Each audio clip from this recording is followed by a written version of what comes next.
Hello everyone, my name is Joshua from Heretic Apologetics. Oftentimes, Protestants try to claim that purgatory was a medieval invention of the Catholic Church in order to get more money for indulgences.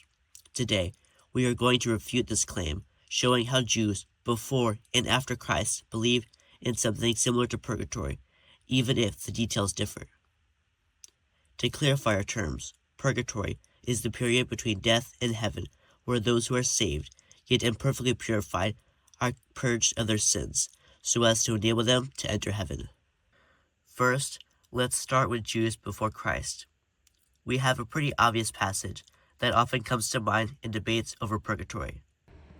2 Maccabees 12, verse 39 to 45 reads, "On the next day, as by that time it had become necessary, Judas and his men went to take up the bodies of the fallen and to bring back to lie with their kinsmen in the sepulchres of their fathers.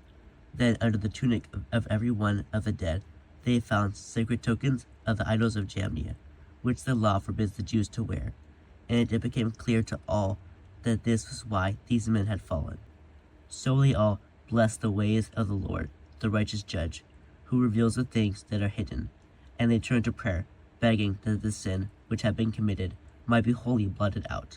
And the noble Judas exhorted the people to keep themselves free from sin, for they had seen with their own eyes what had happened because of the sin of those who had fallen. He also took up a collection, man by man, to the amount of 2,000 drachmas of silver, and sent it to Jerusalem to provide for a sin offering. In doing this, he acted very well and honorably, taking account of the resurrection, for if he were not expecting that those who had fallen would rise again, it would have been superfluous and foolish to pray for the dead. But if he was looking to the splendid reward that is laid up for those who fall asleep in godliness, it was a holy and pious thought. Therefore, he made atonement for the dead, that they might be delivered from their sin." Now, the usefulness of this passage in this video does not depend on whether you accept 2 Maccabees as God's inspired word, only that it was used by Jews before Christ.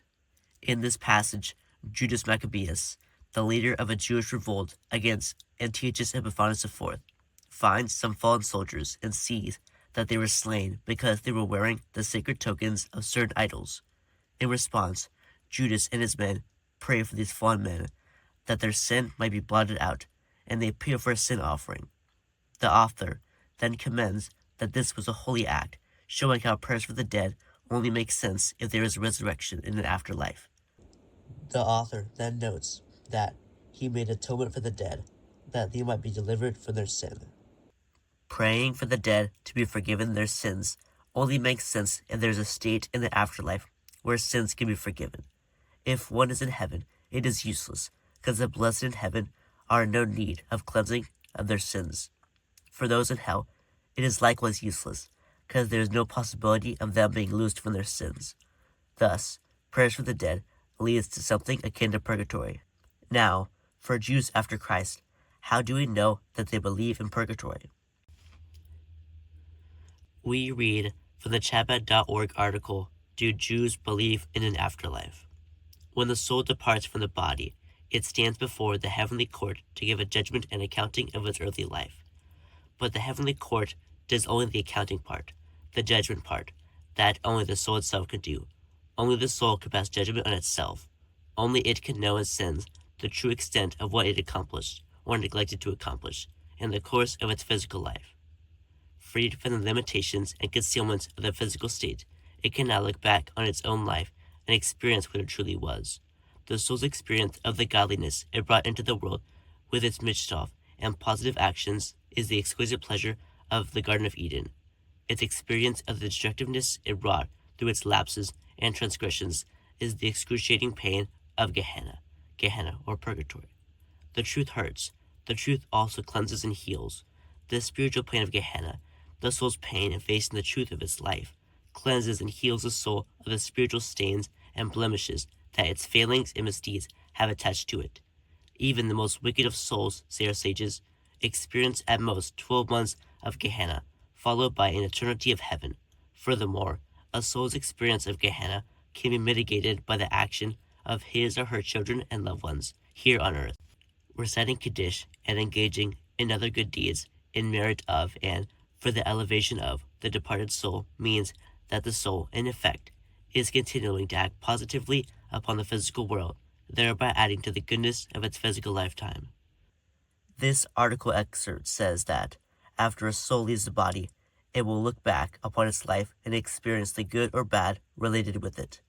The pain caused by our evil is called purgatory, because it cleanses and purifies us of our stains and blemishes. Later, this article says that the pain of Gehenna can be lessened by the actions of those on earth, like reciting the mourner's Kaddish. Thus, this passage affirms purgatory, even using that very word, as well as its cleansing role and the efficacy of prayers for the dead. We read from the MyJewishLearning.com article, Heaven and Hell in Jewish Tradition. Only truly righteous souls ascend directly to the Garden of Eden, say the sages. The average person descends to a place of punishment and or purification, generally referred to as Gehenna. The name is taken from a valley just south of Jerusalem, once used for child sacrifice by the pagan nations of Canaan. Some view Gehenna as a place of torture and punishment, fire and brimstone.